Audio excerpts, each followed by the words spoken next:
السلام عليكم ورحمة الله وبركاته. السلام عليكم ورحمة الله وبركاته. إن الحمد لله نحمده ونستعينه ونستغفره ونعوذ بالله من شرور أنفسنا ومن سيئات أعمالنا من يهده الله فلا مضل له ومن يضلله فلا هادي له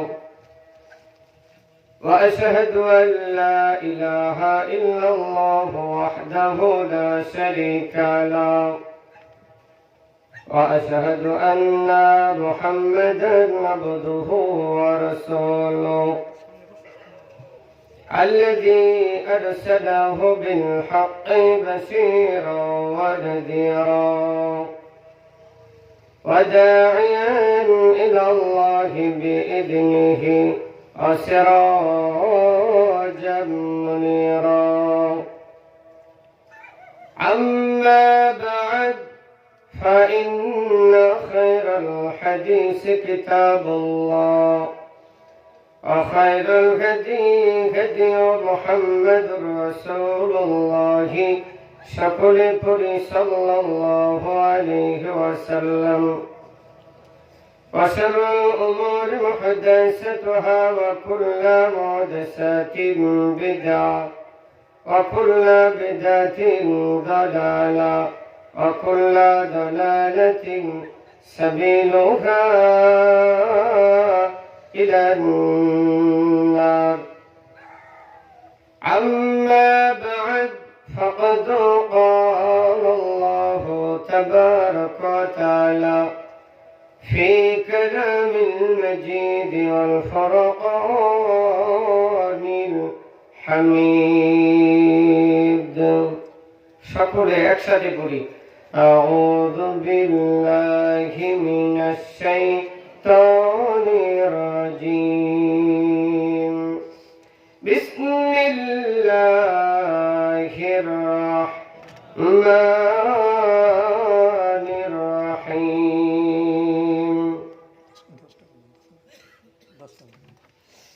ونحشرهم يوم القيامة على وجوههم إلى آخر الآية. أو كما قال عليه الصلاة والسلام أول ما يحاسب به عبد يوم القيامة الصلاة. وقال تعالى في موضع آخر إن الله وملائكته يصلون على النبي يا أيها الذين آمنوا صلوا عليه وسلموا تسليما. সকলে দরুদ ইব্রাহিম পড়ি। اللهم صل على محمد وعلى آل محمد كما صليت على إبراهيم وعلى آل إبراهيم إنك حميد مجيد. اللهم بارك على محمد وعلى آل محمد كما باركت على إبراهيم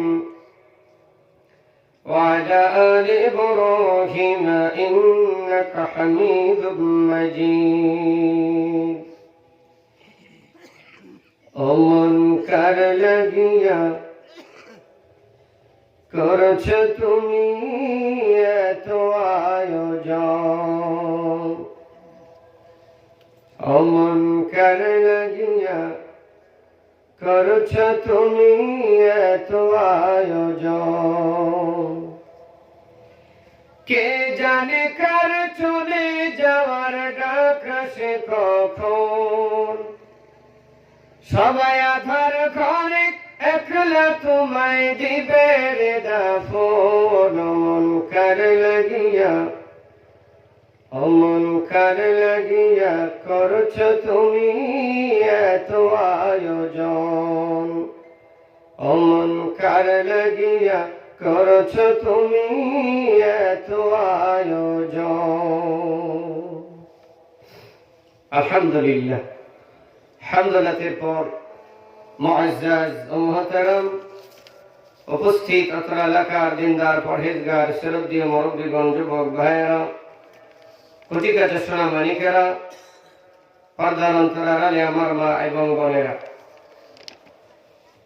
আজকের এই দরানি পাড়া গাইসা বাড়ি অক্তিয়া মসজিদের উন্নয়ন কল্পে এই মাহফিলের সম্মানিত শ্রদ্ধেয় সভাপতি সাহেব, প্রধান অতিথি, বিশেষ অতিথিবৃন্দ, আজকের মাহফিলে ওলামায়ে কেরাম, ফজলা ইলম, আমার সামনে উপবিষ্ট দিনদার পরহেজগার শ্রদ্ধেয় মুরব্বিগণ, যুবক ভাইয়েরা, কচি কাঁচা সোনা মানিকেরা, পর্দার অন্তরালে আমার মা এবং বোনেরা, আল্লাহ সুবহানাহু ওয়া তাআলার দরবারে শুকরিয়া আদায় করি যে আল্লাহ পাক আমাদেরকে মাগরিবের পর থেকে যাবত পর্যন্ত ধৈর্য ধারণ করে কোরআন ও সুন্নাহর কথা বলা এবং শ্রবণ করার তৌফিক দান করেছেন। সেই মহান রবের দরবারে সিজদায় শুকর আদায় করি, সকলের সমস্যার বলি আলহামদুলিল্লাহ। দরুদ ও সালাম বর্ষিত হোক বিশ্ব মানবতার মুক্তির দূত আকায়ে নামদার তাজদার মদিনা জনাবে মুহাম্মদ রাসূলুল্লাহ সাল্লাল্লাহু আলাইহি সাল্লামের প্রতি সকলে পড়ি আল্লাহুম্মা সাল্লি আলাইহি আল্লাহুম্মা বারিক আলাইহি। উপস্থিত দিনী মুসলিম ভাতৃমণ্ডলী, আপনারা সবাই কেমন আছেন? শীত কি বেশি লাগছে আপনাদের? তাহলে আলহামদুলিল্লাহ আওয়াজটা যে এত আস্তে হলো, অন্তরের অন্তঃস্থল থেকে আল্লাহর শুকরিয়া আদায় করার দরকার আছে না নাই? আর একটু জোরে বলেন। আমাদেরকে এখানে আসার সুযোগ দিয়েছেন কে? শারীরিক সুস্থতা দিয়েছেন কে? এই যে শীত, গরম, শরৎ, বর্ষা, বিভিন্ন সময় বিভিন্ন পরিবেশ, বিভিন্ন আবহাওয়া আমরা উপভোগ করি, এটা কার ইশারায়? আর একটু জোরে বলেন। এই পৃথিবীতে আমরা চলছি কার আদেশে? আবার চলে যাব কার আদেশে? তাহলে সবকিছুর পিছনে কার ক্ষমতা চলছে? আর একটু জোরে বলেন না। সে আল্লাহর শুকরিয়া আদায় করা দরকার আছে না নাই? আর একটু জোরে বলেন, আছে না নাই? তাহলে অন্তরের অন্তঃস্থল থেকে বলেন আলহামদুলিল্লাহ। এই মাহফিলে আসতে পেরে আপনারা খুশি না বেজার? আর একটু জোরে বলেন। কে কে খুশি না একটু হাত তোলেন তো। আল্লাহ কবুল করুক বলে আমি। কিন্তু এই এলাকা কোরআন ও সুন্নাহ ভিত্তিক জীবন পরিচালনা করার একটা গোষ্ঠী এই পৃথিবীতে বসবাস করে, সমস্ত দল মত উপেক্ষা করে। তার নাম আহলুল হাদিস। কথা ঠিক না ঠিক? একটু আওয়াজ দিয়ে বলেন। যারা কোনো দল, যারা কোনো নেতা, যারা কোনো মাযহাব, যারা কোনো তরিকা, যারা কোনো মানুষের মতবাদকে চায়রা না পয়সার মূল্য দেয় না। কথা কোন ঠিক না ঠিক? একমাত্র কোরআন এবং সুন্নাহ ভিত্তিক জীবন পরিচালনা করতে চায়, তাদেরকেই বলা হয় কি নাম বলেন তো? আরেকটু জোরে বলেন। আহলুল হাদিস। এখন আহলুল হাদিস, এই কোরআন হাদিস কি মসজিদে মানতে হবে, না ব্যক্তিগত জীবনে, না পারিবারিক জীবনে, না পৃথিবীর সব জায়গায়? জোরে বলেন। কোন স্থান কেন্দ্রিক যদি আপনি কোরআন হাদিস মানেন, তাহলে কি আহলে হাদিস হওয়া যাবে? মসজিদে আপনি কোরআন হাদিস মানলেন, মসজিদের বাহিরে আপনি কোরআন হাদিস মানলেন না, হবে? সাংসারিক জীবনে মানলেন, ব্যবসা বাণিজ্য জীবনে মানলেন না, আহলুল হাদিস হওয়া যাবে? তাহলে আপনারা যে মাহফিলে এসেছেন, এখানে বসার সাইজ অনুযায়ী কোরআন হাদিস কি মানছেন না অপমান করছেন? আপনারা বলেন তো। অপমান কয়ে কি বসে থাকবেন নাকি সাইজ ঠিক করবেন? হ্যাঁ কি ভাই?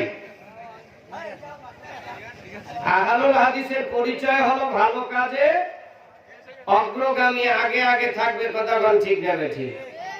এই যে বাংলাদেশ ৭১ সালে স্বাধীন হয়েছে, যারা ঘুষ দিয়ে মিথ্যা কথা বলে মুক্তিযোদ্ধা হয়েছে, হয় নাই?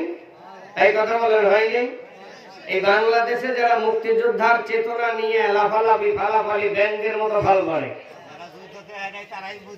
যারা এমনও বাংলাদেশে মুক্তিযোদ্ধা আছে শেখ হাসিনার আমলে, ওদের মুক্তিযোদ্ধা তো দূরের কথা, ৭১ জন্মই হয়নি। এই কথা কোন ঠিক নেবে? ঠিক বাপের হয়েছে কিনা জানি না, কিন্তু আমি দেখেছি যে তারই জন্ম হয়নি, এমন অনেককে দেখেছি। তারপরেও এই বাংলাদেশকে স্বাধীন করার জন্য সর্বপ্রথম সামনের কাতারে দাঁড়িয়ে ভূমিকা পালন করেছে যারা, তাদের পরিচয় কি জানেন? তাদের নাম ইতিহাসে নাই, কারণ এই চোরের বাচ্চাগুলি সামনে এসে প্রকৃত মুক্তিযোদ্ধাদের নাম ঠিকানা বন্ধ করে লুকিয়ে রেখেছে। যেরকম ঠিক দেবে ঠিক, কারণ এই বাংলাদেশ স্বাধীন করার জন্য প্রথম ভূমিকা যারা পালন করেছিলেন তারাই আহলুল হাদিস। এই কথা কোন ঠিক নেবে? ঠিক। আপনি প্রেসিডেন্ট জিয়াউর রহমানের জন্ম পরিচয় দেখেন। প্রেসিডেন্ট জিয়াউর রহমান কি জানেন? ও 14 গোষ্ঠী আহলুল হাদিস। বগুড়া গাবতলী থানা তার বাড়ি। আমি গিয়েছিলাম প্রোগ্রামে। এরকমের আমার নানা, আমাদের পাবনা, আমার নিজের নানা মুক্তিযোদ্ধার সবচেয়ে বড় কমান্ডার ছিলেন, কিন্তু তাদের নাম ভূমিকায় নেই। যাই হোক, যে কথা বলছিলাম, আহলে হাদিসের পরিচয় হলো প্রত্যেকটি পৃথিবীতে আল্লাহর সন্তুষ্টিজনক কাজে আগে আগে থাকা। যেরকম কথা ঠিক নেবে ঠিক। এখনো আপনারা পিছনে রয়েছেন ভাই, আছেন না? আল্লাহ কোরআনে একটা সূরা দিয়েছেন, যে সূরার নাম সূরা ওয়াকিয়া। সূরার নাম কি? আচ্ছা, আপনারা যারা পিছনে আছেন, আপনারা কি জান্নাতে আগে যেতে চান না পরে যেতে চান? আপনাদের একটু পরিচয় নেই। পিছনের লোক, আগের লোক কথা বলেন না। যারা আগে আছেন তারা তো আইছেন, যারা পিছনে আছেন আপনারা কি বিচারের ময়দানে কিয়ামতের মাঠে জান্নাতে আগে যেতে চান না পরে যেতে চান? কি ভাই, বোঝেন না বাংলা কথা? পিছনে যারা এখনো বসে আছেন তারা কখন যেতে চান, আগে না পরে? জান্নাতে আগে যেতে চান না পরে যেতে চান? লজ্জা করে কথা বলতে?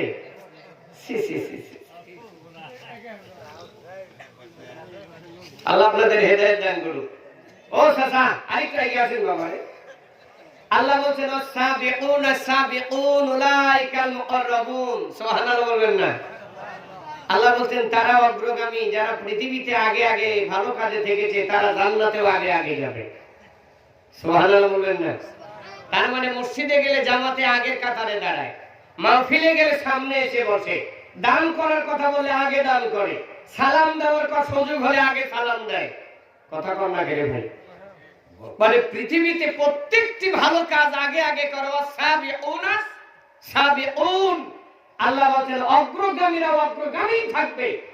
উলাইকাল মুকাররাবুন, তারাই হবে সফল কাম। ফি জান্নাতিন নাঈম, আল্লাহ তাদেরকে জান্নাতিন নাঈমে দাখিল করবেন। সুবহানাল্লাহ বলবেন না? আর যদি পিছনে পিছনে থাকেন তাহলে কিন্তু পিছনে পিছনে মরা লাগবে। আল্লাহ ইবাদত করুক, সকলে বলে আমিন। আমার ভাইরা, আজকের এই দিনী বৈঠকে আমার সংক্ষিপ্ত আলোচনার বিষয় হলো কিয়ামতের ময়দানে আমাদের অবস্থাটা কেমন হবে। আজকে দেখেন, আপনারা তো মির্জাপুর সখীপুরের মানুষ। টাঙ্গাইল সখীপুর নাম শুনলেই মনে করে যে পাহাড়ি এলাকা, গজারি এলাকা। সারা বাংলাদেশে এখনো সখীপুরে যত ভণ্ডামি মাজার গাঁজাখোর আছে, মানে বাংলাদেশে আর কোথাও আছে বলে আমি জানি না। কারণ এই গজারি গাছের ভিতরে যত নর্তকী, যত ফকিরিন্তি গান হয়, আপনাদের এলাকায় হয় কিনা আমি কিন্তু জানি না, কিন্তু আপনি দেখেন যে নলুয়ার আশেপাশ দিয়ে, সখীপুরের আশেপাশ দিয়ে আমি যত জায়গায় গিয়েছি, এইসব এলাকাগুলিতে যত জায়গায় মাজার আছে বা এই যে ফকিরিন্তি গান আর বাংলাদেশের যত ধরনের অসামাজিকতা এই মানুষগুলি করে, সেখানে এত সুন্দর আয়োজনও করা লাগে না। কোন রকম খালি কানে কানে যদি জানে অমুক জায়গায় ফকিরিন্তি গান হবে, এই মাইক অপারেটর ভাইরা ভালো জানে, তাই না ভাই? আপনাদের সে ওনারা ভালো জানেন, তার কারণ ওনারা তো মাহফিলেও যায়, সেখানেও যায়, ব্যবসা করে তো, কারণ এটা তাদের ব্যবসা। কিন্তু যদি পরকালে চিন্তা থাকতো, চিন্তা যদি করতো যে না এই দুনিয়াতে আমি না খেয়ে থাকি আর খেয়ে থাকি, দুনিয়ার জীবন চলছে, কিন্তু পরকালীন জীবন এটা এমন একটা জীবন যেখানে বিপদ শুরু হলে আর এই বিপদ শেষ হবে না। ওই পরকালীন চিন্তা থাকলে তাহলে কোনো মাইক অপারেটর কোটি টাকার বিনিময়ে হলেও ফকরেন্তি গানের আড্ডায় মাইক ভাড়া দিত না। যেরকম কথা ঠিক নেবে ঠিক, কিন্তু তাদের পরকালের ভয় নেই, যেমন আপনাদেরও নেই। আছে আপনাদের? মাশাআল্লাহ মাশাআল্লাহ, তাই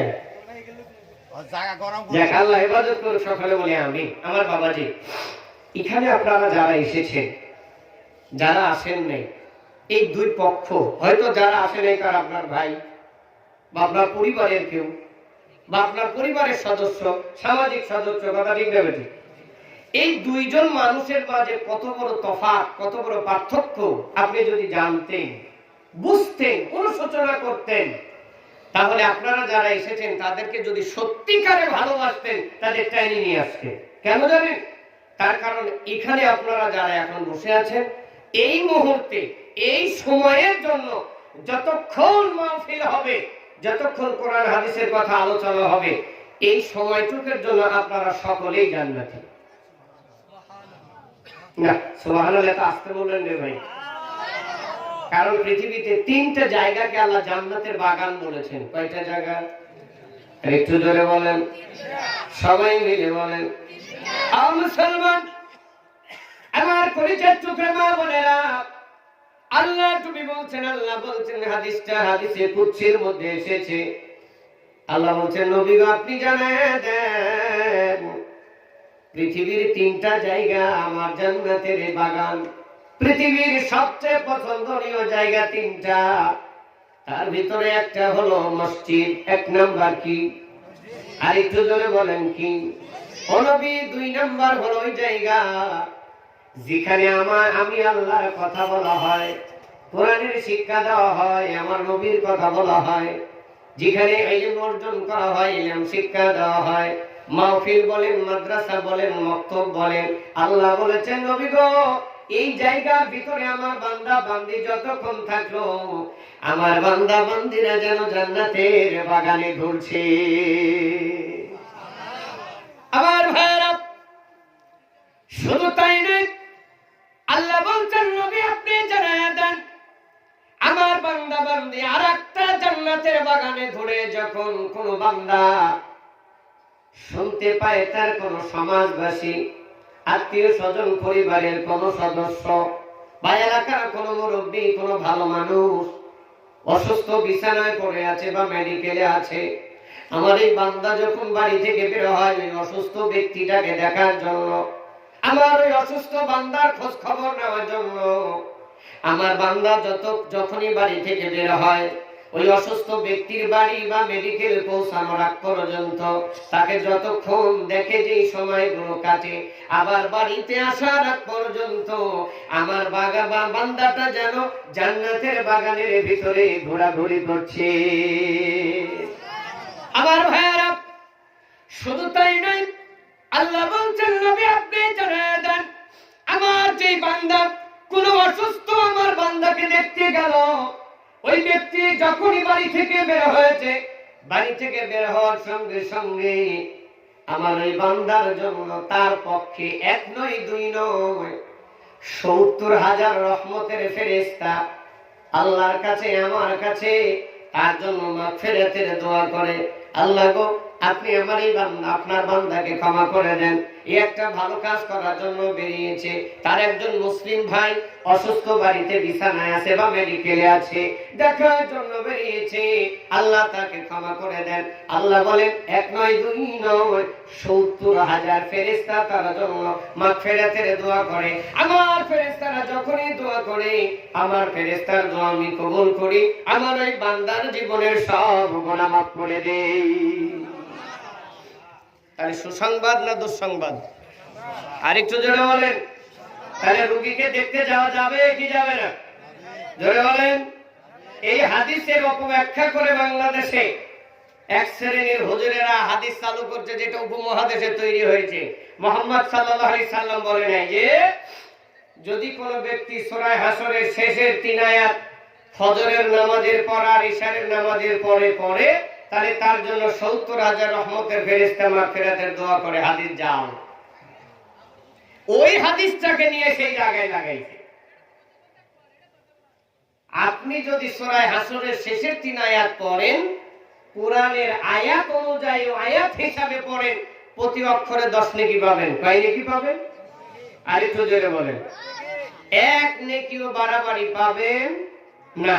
কিন্তু যদি মনে করেন এটা নবীর আমল, ফজরের পরে আর ইশারের পরে আল্লাহ রাসূল সাল্লাল্লাহু আলাইহি সাল্লাম পড়েছেন, 70,000 রহমতের ফেরেশতা মাগফিরাতের জন্য দোয়া করবেন, এমন বানোয়াটি চিন্তা চেতনা নিয়ে যদি আপনি সূরা হাসরের এই 3 আয়াত পড়েন, এই কোরআন পড়েও আপনার আমলে কবিরা গুনাহ হবে। কথাটা মনে বোঝাতে পারিনি কেন? কারণ আল্লাহর নবী বলছেন, মান আমিলা আমালান লাইসা আলাইহি আমরুনা, এমন কোন আমল যদি কেউ করে যে আমল আমি মুহাম্মদ সাল্লাল্লাহু আলাইহি সাল্লাম করি নাই। কথা মনে বোঝাতে পারিনি। হ্যাঁ, কে বলছেন কথাটা? আল্লাহর নবী বলছেন, মান আমিলা আমালান লাইসা আলাইহি আমরুনা, এমন কোন আমল যদি কেউ করে যে আমল আমি মুহাম্মদ সাল্লাল্লাহু আলাইহি সাল্লাম করি নাই, ফাহুয়া রাদ, তাহলে সেটা বাতিল, অগ্রহণযোগ্য। এরপরে আল্লাহ নবী বলছেন, কুল্লু বিদআতিন দালালা ওয়া কুল্লু দালালাতিন ফিন্নার। আল্লাহ নবী বলছেন বিদআত কি? আমাদের দেশের মোল্লারা বিদআত জানে না, এই কারণে মরা খাওয়ার লাগে পাগড়ি বাইরে রাস্তায় ঘুরে। কথা কম না কেন ভাই? আপনাদের এলাকায় হয় কিনা জানি না, 40টা হ্যাঁ জিয়ারত ফয়টা এগুলো চলে আপনাদের এলাকায়? আল্লাহ হেফাজত করুক, সকলে বলি আমিন। এইগুলো খায়েন না, এগুলো হারাম, ডবল হারাম। এক হারাম নয়, ডবল হারাম। 1 নাম্বার হলো এগুলো আনুষ্ঠানিকতা নিষেধ, 2 নাম্বার মুহাম্মদ সাল্লাল্লাহু আলাইহি সাল্লাম দ্বীনকে অপমান করা হয়, যেরকম নাউজুবিল্লাহ। যাই হোক আমার ভাইয়েরা, যেই ব্যক্তি বিদআতি আমল করবে, আল্লাহ নবী বলেন কুল্লু বিদআতিন দালালা ওয়া কুল্লু দালালাতিন ফিন্নার। ইসলামের নামে সওয়াবের আশায় বেদাত বুঝিয়ে, এই দেশের মোল্লারা বিদআত না বুঝার কারণে বলে বেদাতে হাসানা আর বেদাতে সাইয়্যা। নাউজুবিল্লাহ বলবেন না, বলে একটা ভালো বেদাত আর একটা খারাপ বেদাত। পায়খানা গুড় আবার ভালো মন্দ আছে নাকি রে? কথা বলেন। হ্যাঁ, গু তো গু, ও শুকনা থাকলেও যা, ভিজা থাকলেও তাই। এই দেশের মোল্লারা বিদআত না বুঝার কারণে বলে বেদাতে হাসানা আর বেদাতে সাইয়্যা, অথচ আল্লাহর নবী বলছেন কুল্লু বিদআতিন দালালা ওয়া কুল্লু দালালাতিন ফিন্নার। ইসলামের নামে সওয়াবের আশায়, ভাষাটা বুঝিয়ে আল্লাহর নবী। আল্লাহর নবী বলছেন ইসলামের নামে সওয়াবের আশায় যদি এমন কোন আমল কেউ করে যে আমল আমি নবীর জীবনে ছিল না, ফিন্নার, তার থাকার জায়গা চিরস্থায়ী জাহান্নাম। এখন আপনি মরা খান, বাবার দাদার নাতির স্বজনের খান, আমি নিষেধ করি না। এখন এই মরা খাওয়াটা সওয়াবের আশায় করেন না পাপের আশায় করেন? একটু বলেন না রে বাবাজি। সওয়াবের আশায় যদি কোনো কাজ করতে চান এই পৃথিবীতে, এই কাজ করলে সওয়াব হবে, এমন কোন কাজ যদি আপনি করতে চান, ওই কাজ করার আগে কার করা থাকা লাগবে? মুহাম্মদ সাল্লাল্লাহু আলাইহি সাল্লামের। কথা বুঝেন নাই? যেই কাজটা করলে সওয়াব হবে এমন কোন কাজ আপনি যদি পৃথিবীতে করতে চান, আপনাকে আগে চিন্তা ভাবনা করে গবেষণা করে দেখতে হবে যে এই কামটা মুহাম্মদ সাল্লাল্লাহু আলাইহি সাল্লামের জীবনে ছিল কিনা। যদি থাকে তাহলে আপনি সফল, আর যদি না থাকে আপনার জীবন ধ্বংস, ইহকাল ধ্বংস, পরকাল ধ্বংস। আল্লাহ হেফাজত করুন, সকলে বলি আমিন। আমার ভাইয়েরা, তাহলে আপনারা মাহফিলে আসতে পেরে খুশি তো? আল্লাহ হেফাজত করুন, সকলে বলি আমিন। আজকে আমি ভূমিকায় যাব না, যেহেতু সময় বেঁধে দেওয়া হয়েছে। এরপরে প্রধান আলোচক এসেছেন, তারও হক নষ্ট করা যাবে না। আমার ভাইয়েরা, আজকে যে মাহফিল এত সুন্দর ব্যবস্থাপনা করার পরেও এখনো ফাঁকা জায়গা থাকার মূল একটাই কারণ কি জানেন? আমাদের হৃদয়ের ভিতরে এখনো পরকালীন চিন্তা চেতনা ঢোকে নাই। যেরকম ঠিক নেবে ঠিক, আমাদের ভিতরে এখনো মানুষ মারা যাচ্ছে অহরহ, যে বাবা আমার জীবনকে প্রতিষ্ঠিত করার জন্য হাড় ভাঙা পরিশ্রম করলেন, আমার বাবাকে প্রতিষ্ঠিত করার জন্য আমার দাদা পরিশ্রম করেছেন, কেউ আজকে পৃথিবীতে নাই। তিনখানা মার্কিন কাপড় পরে মাটির কবরে আছে, কিভাবে আছে, কোন হালতে আছে। আমাকেও যেতে হবে, আমার ছেলেকেও যেতে হবে, আমার নাতিপুতিকেও যেতে হবে, কিন্তু যেতে হবে সেখানে কিভাবে যাব, কি নিয়ে যাব, কি অবস্থা আমাদের হবে। আমরা কি একটা দিনের জন্য, একটা মুহূর্তের জন্য, একটা সময়ের জন্য একটু চিন্তা ভাবনা করেছি বলেন তো? অথচ আল্লাহ কোরআনে একটা সূরা দিয়েছেন, যে সূরাটার নাম বললাম সূরা হাসর। সূরাটার নাম কি? এই সূরা হাসরের 18 নম্বর আয়াতে আল্লাহ বলছেন, বিসমিল্লাহির রহমানির রহিম, ইয়া আইয়ুহাল্লাযীনা আমানুত্তাকুল্লাহা ওয়াল তানজুর নাফসুম মা কদ্দামাত লিগাদ ওয়াত্তাকুল্লাহা ইন্নাল্লাহা খাবীরুম বিমা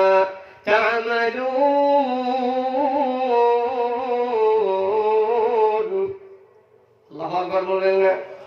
আল্লাহ বলছেন, নবী আপনি জানিয়ে দেন, ইয়া আইয়ুহাল্লাযীনা আমানুত্তাকুল্লাহা, হে ঈমানদার বিশ্বাসীরা, আমানুত্তাকুল্লাহা ওয়াল তানজুর, আগামী কালকের জন্য তুমি কি সঞ্চয় করেছো, আগামী কালের জন্য তুমি অগ্রিম কি পাঠিয়েছো, মজুদ করেছো।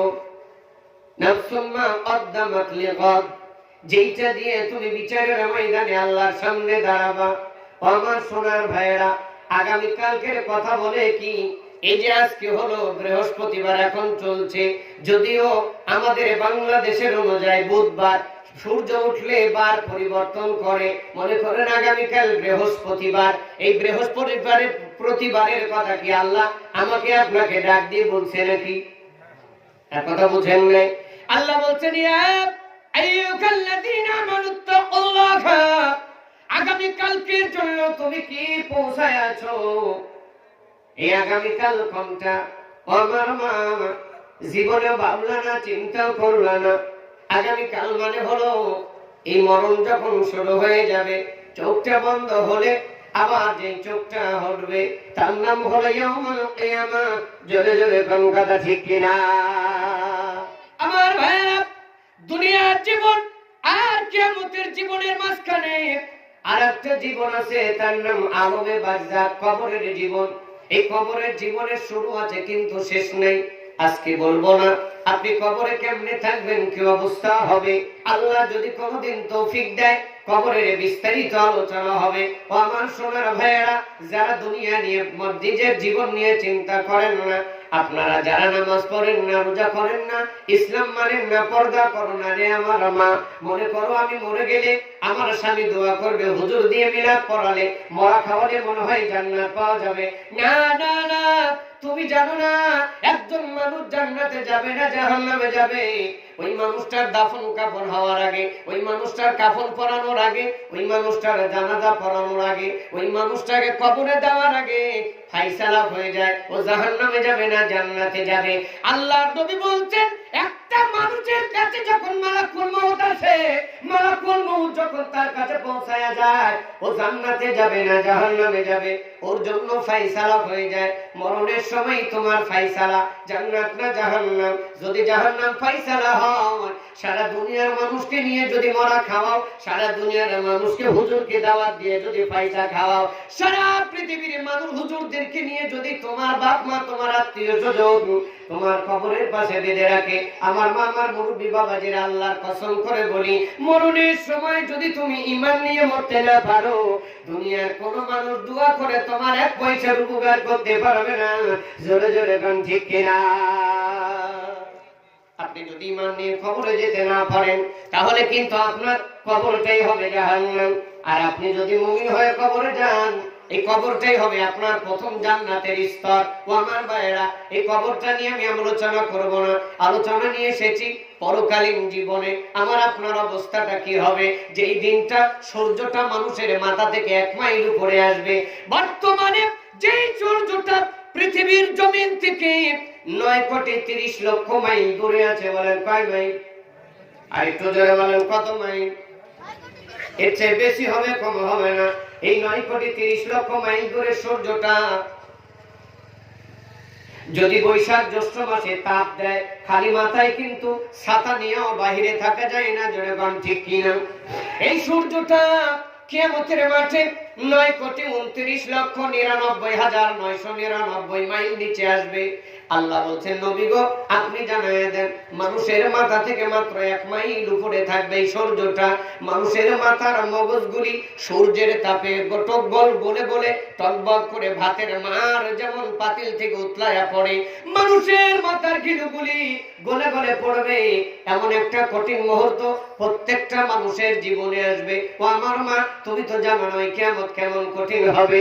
আল্লাহ নবীর প্রিয় স্ত্রী সহধর্মিণী মাইশা সিদ্দিকা রাদিয়াল্লাহু আনহা বলেন, আল্লাহর নবী বলছেন কিয়ামতের ময়দানে প্রতিটা নারী পুরুষ হবে খাতনাবিহীন, প্রত্যেকটি পুরুষ হবে খাতনাবিহীন। কোন নারী পুরুষের পরনে কাপড় থাকবে না, সবাই উলঙ্গ হয়ে তার কবর থেকে হাসরের ময়দানে উপস্থিত হবে। মাইশা বলেন, আল্লাহর নবী গো এটা আপনি কেমন কথা বললেন? ওগো নবীজি কেমন কথা বললেন? বিচারের ময়দানে সবাই যদি উলঙ্গ হয়ে থাকবে তাহলে তো একে অপরকে দেখে ফেলবে। ওগো নবী একজন আরেকজনের ইজ্জতের দিকে তাকাবে। আল্লাহর নবী চোখের পানি ছেড়ে দিয়ে বলে, আয়েশা রে, ও আয়েশা তুমি জানো না ওই বিচারের ময়দানটা এত কঠিন হবে রে, এত মুসিবতের হবে, এত ভয়ঙ্কর হবে। কার কাপড় পরনে আছে, কার কাপড় পরনে নেই, এত জটিল হবে, এত কঠিন হবে। প্রত্যেকটি মানুষের নফসি নফসি বলে জাহান্নাম যখন ইন্না জাহান্নামা কানাত মিরসাদা, জাহান্নাম যখন তার দিকে উঠ পেতে থাকবে, জাহান্নামের প্রতি যখন মানুষের নজর ফিরে যাবে, মানুষ কাঁদতে কাঁদতে চোখের পানি দিয়ে সমুদ্র করে ফেলবে, মানুষের চোখের পানি ফুরিয়ে যাবে, চোখের পানির পরিবর্তে চোখ দিয়ে রক্ত বের হয়ে আসবে। কিন্তু মায়ের আয়েশা তুমি জানো না ওই বিচারের ময়দান কত জটিল হবে। সবাই পরিচ্ছন্ন হয়ে থাকবে, কে উলঙ্গ আছে আর কে কেমন আছে চিন্তা করা তো দূরের কথা, তাকানো তো দূরের কথা, কে কেমন আছে মানুষ ফলো করবে না। জোরে জোরে পান ইন্নালিল্লাহ। আমার ভাইয়েরা, আমার সোনার মা বোনেরা, দরানি পাড়ার মায়েরা, ওই দিনটা আমার আপনার আমাদের জীবনে আসবে কি আসবে না? আর একটু জোরে বলেন, সবাই মিলে বলেন। আমার ভাইয়েরা, কিয়ামত কত জটিল হবে, কত কঠিন হবে, এটা বোঝানোর জন্য আল্লাহ 1 নয় 2 নয়, এই কোরআনে কিয়ামতের 22টা নাম উল্লেখ করেছেন। যেরকম কয়টা? আরেকটু জোরে বলেন কয়টা? তার 1 নম্বর হলো ইয়াউমুল কিয়ামা, পুনরুত্থানের দিন, শেষ বিচারের দিন, যেই জীবন শুরু হলে আর শেষ হবে না। আল্লাহ কোরআনে একটা সূরা দিয়েছেন, যেই সূরাটার নাম সূরা বানী ইসরাঈল, 97 নম্বর আয়াত, 97 নম্বর আয়াত। আল্লাহ বলেন, বিসমিল্লাহির রহমানির রহিম, ওয়া নাহশুরুকুম ইয়াউমাল কিয়ামাতি আলা ওজুহিহিম। আল্লাহ বলেন আমি বিচারের ময়দানে, কিয়ামতের ময়দানে মানুষকে তাদেরকে আমি তাদের কর্মের ফল, তাদের কর্ম অনুযায়ী বিচারের ময়দানে চিত্রিত করব। কিছু মানুষের পা থাকবে মাথা উপরের দিকে, তাদের পা থাকবে আকাশের দিকে, মাথা থাকবে মাটির দিকে, তারা হাত দিয়ে চলবে না, পা দিয়ে চলবে না। তারা মানুষকে আমি আর ওই মানুষদেরকে মুখের মাধ্যমে চালাবো। তারা কবর থেকে ওঠার সাথে সাথে পা উপরের দিকে চলে যাবে, মুখ দিয়ে হেঁটে হেঁটে নিজের কবর থেকে বিচারের ময়দানে উপস্থিত হবে। জোরে জোরে কর নাউজুবিল্লাহ। আমার ভাইয়েরা, শুধু তাই নয় আমার মা বোনেরা, আল্লাহ বলছেন নবী জানায় দেন আমি আরেক শ্রেণীর মানুষদেরকে বিচারের ময়দানে উপস্থিত করব। যারা কানে শুনবে না, ঠসা বানায়া আমি আল্লাহ বধির বানায়া তাদের হাসরের ময়দানে চিত্রিত করব। আমি 3য় নাম্বার আরেক শ্রেণীর মানুষকে চিত্রিত করব। যারা চোখে দেখবে না, অন্ধ বানায়া চোখে আমি তাদের দৃষ্টি শক্তি কেড়ে নেব। আমি কবরে থেকে ওঠার সাথে সাথে তাদের চোখের পাওয়ার কেড়ে নিয়ে অন্ধ বানায়া বিচারের ময়দানে উপস্থিত করব।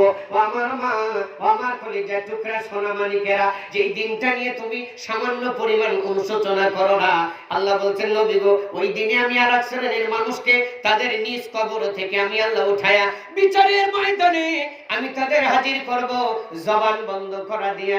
যারা দুনিয়ার জীবনে সত্য জানার পরেও বলে নাই, জোরে জোরে নাউজুবিল্লাহ। আল্লাহ বলছেন এই শ্রেণীর মানুষদের আমি জবানটা কেড়ে নিব, বিচারের ময়দানে কথা বলতে পারবে না। অথচ আমি দুনিয়ায় দিয়েছিলাম, আমি দুনিয়ায় পাঠিয়েছিলাম। কুনতুম খায়রা উম্মাতিন উখরিজাতিল লিন-নাস তা'মুরুনা বিল মা'রুফ ওয়া তানহাউনা আনিল মুনকার। আল্লাহ বলছেন, নবী গো, আমি আপনার উম্মতদেরকে সৃষ্টির শ্রেষ্ঠত্ব দিয়ে সৃষ্টি করেছি।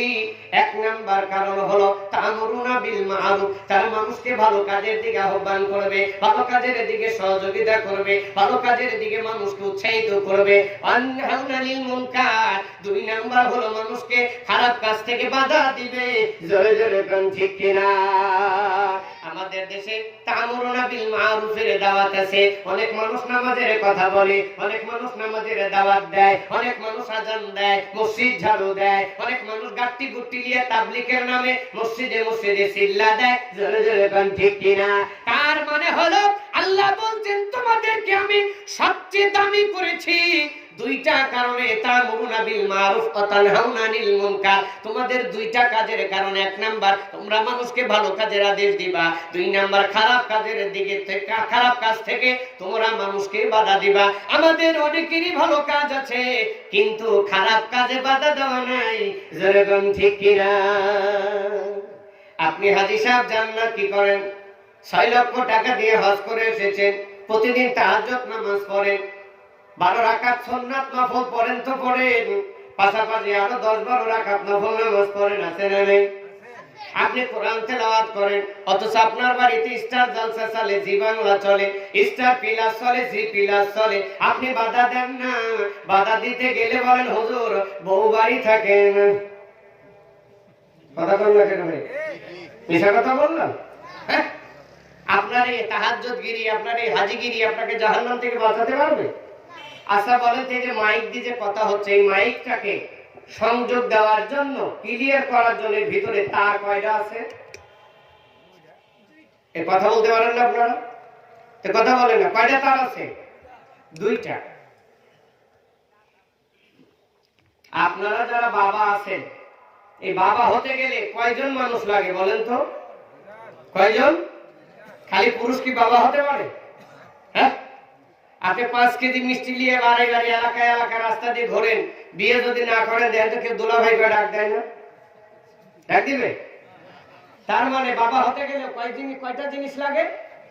2টা। আপনি একটা সুস্থ সবল মানুষ হতে গেলে পা কয়টা লাগে? এই কথা বলেন না রে ভাই? 2টা।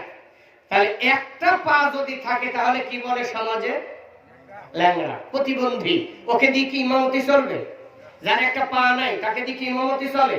তাহলে আপনার যদি তা'মুরুনা বিল মা'রুফ থাকে, আপনি নামাজের কথা বলেন, রোজার কথা বলেন, হজের কথা বলেন, দানের কথা বলেন, ভালো কথা বলেন, ভালো আছে, ঠিক আছে, কিন্তু আপনি কোনোদিন সন্তান সন্ততিকে খারাপ কাজের আদেশ, খারাপ কাজ থেকে নিষেধ করেন না।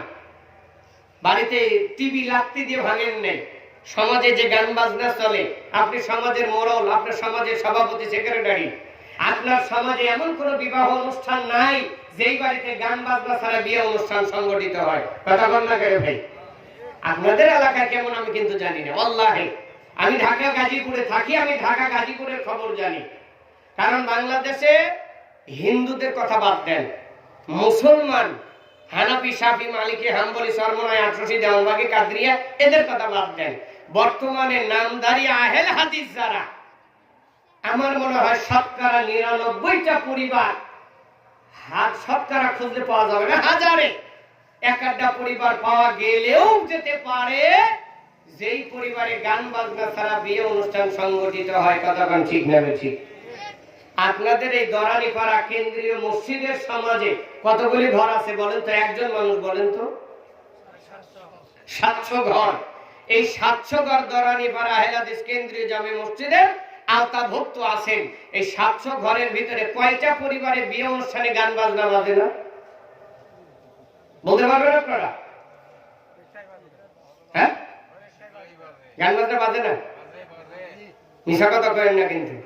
আল্লাহ কিন্তু জিহ্বা কেটে দেবে বিচারের ময়দানে। হ্যাঁ, আপনি মনে করছেন হুজুর বাহিরের লোক, হুজুর জানে না, তাই না? হ্যাঁ, তাহলে আপনি কেমন আহলে হাদিস হয়েছেন বলেন? যারা গান বাজনা দিয়ে বিয়ে অনুষ্ঠান করে, ওরা তো আহলে হাদিস তো দূরের কথা, ও তো মুসলমান থেকে খারিজ হয়ে গিয়েছে। কথা মনে বোঝাতে পারিনি। আর সমাজ বড় করার চিন্তা ভাবনা চলছে।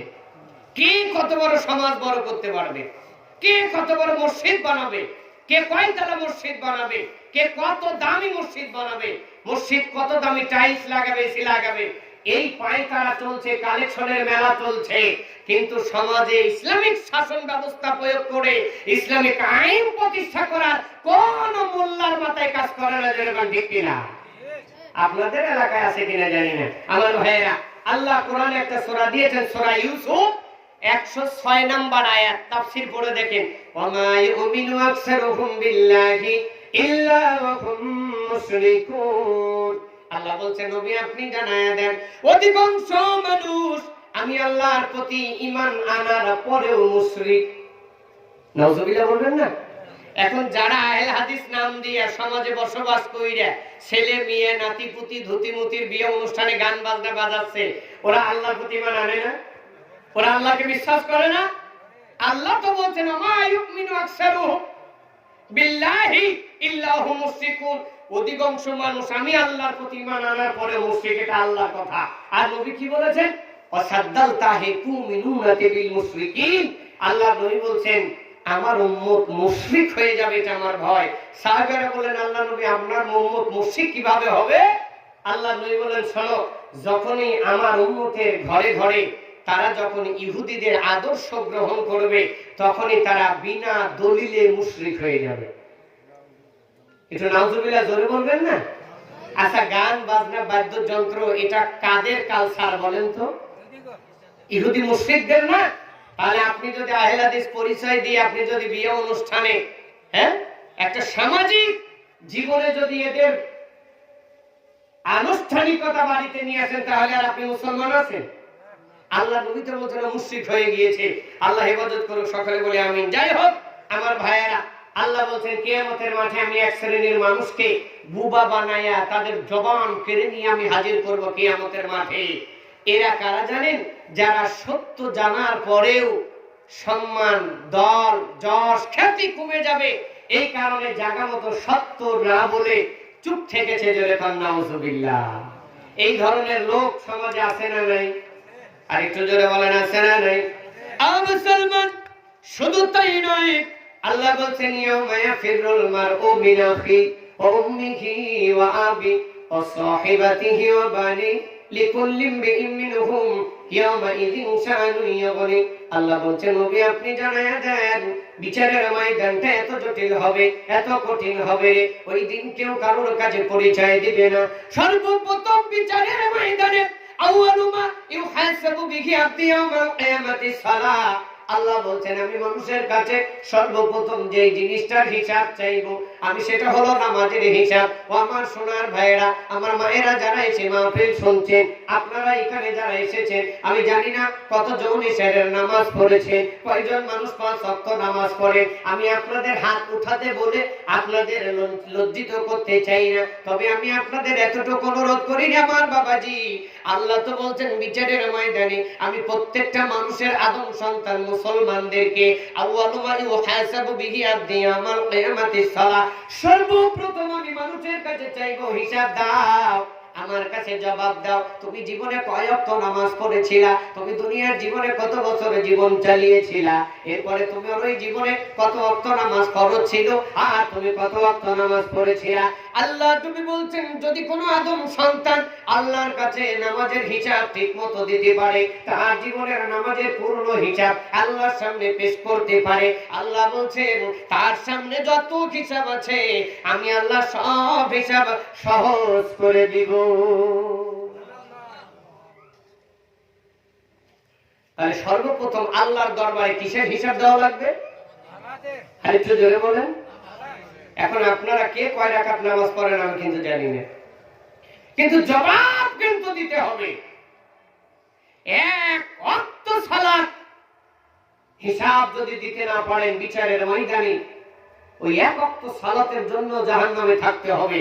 যদিও আমাদের দেশে একটা মিথ্যা কথা বলা হয় যে এক ওয়াক্ত নামাজের জন্য 80 হুব্বা জাহান্নামে থাকা লাগবে, নাউজুবিল্লাহ। এমন কথা মুহাম্মদ সাল্লাল্লাহু আলাইহি সাল্লামের জীবনে কোনোদিন বলে নাই। তবে আপনি যদি আল্লাহর নবী বলছেন পূর্ণ সালাতের হিসাব যদি দিতে না পারেন বিচারের ময়দানে, তাহলে আপনাকে জাহান্নামে থাকতে হবে, কেউ জাহান্নাম থেকে বাঁচাতে পারবে না।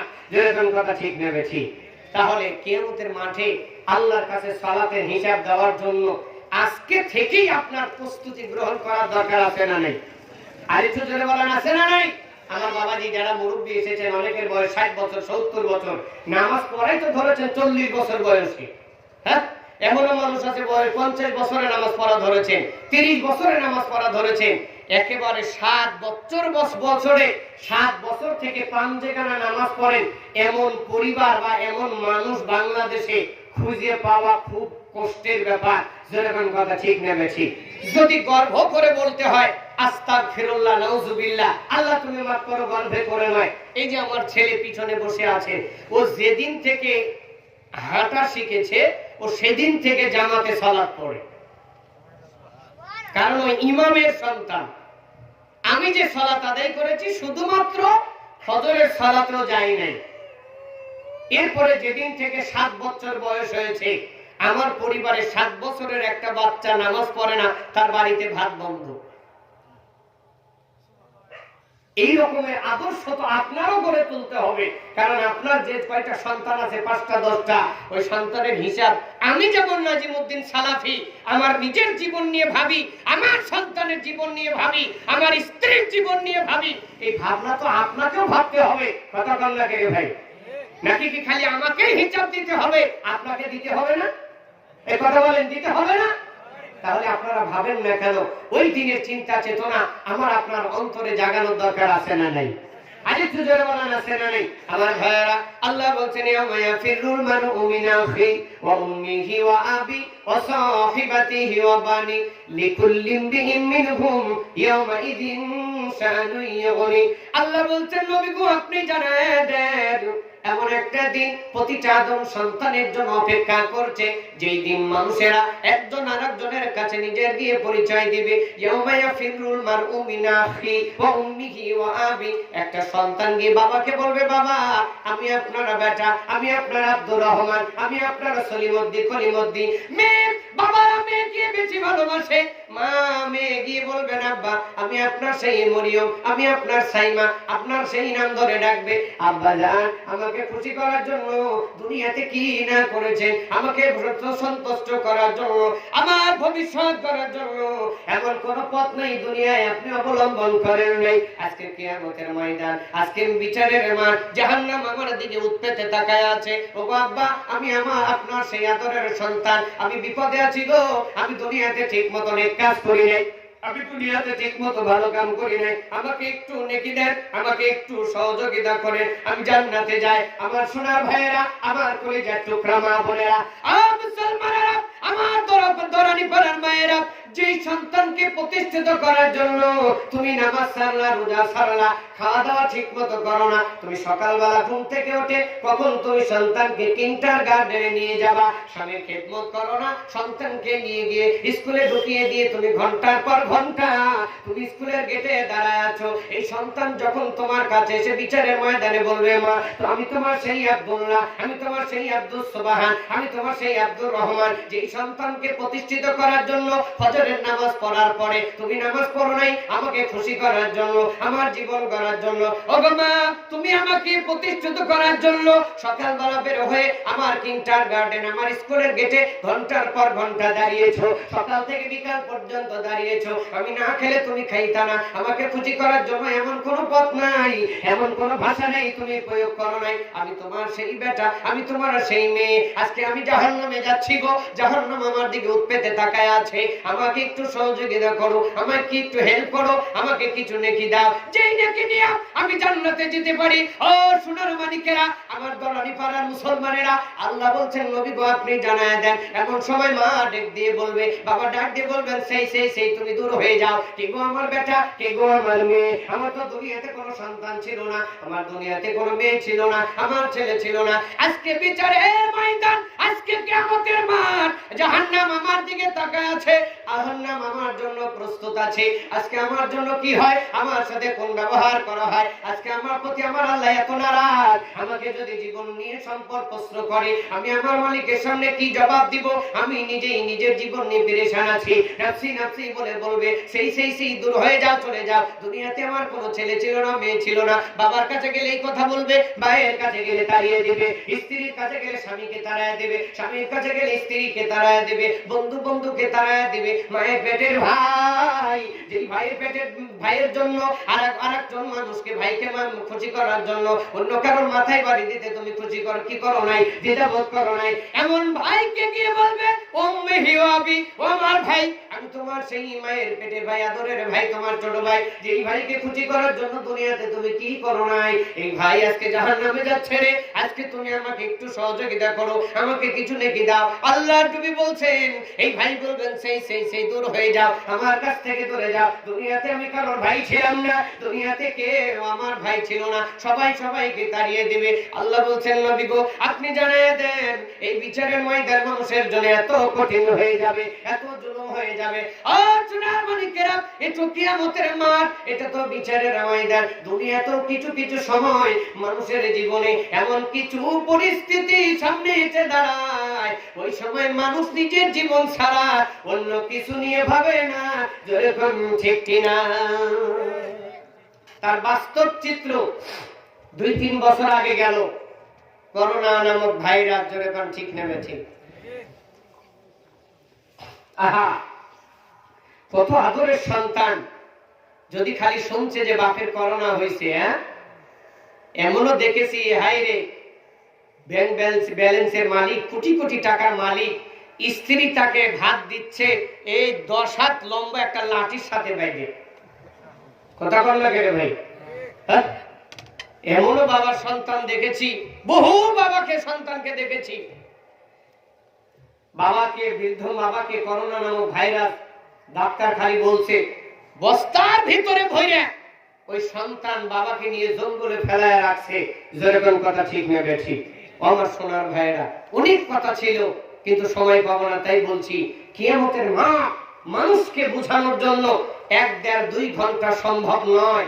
2-4-6 মাসেও কিয়ামত কত জটিল হবে, কঠিন হবে। এই কিয়ামত মানুষের জন্য কত বিপদের জায়গা, এটা মানুষকে বোঝাতে গেলে কয়েক মাস লেগে যাবে। এই সামান্য সময় আমি আপনাকে কি বলবো? এক কথাই হলো, কিয়ামত যত জটিল হোক না কেন, এই কিয়ামতের মাঠে এই বিপদ থেকে বাঁচার দরকার আছে না নেই? আর একটু জোরে বলেন, আছে না নেই?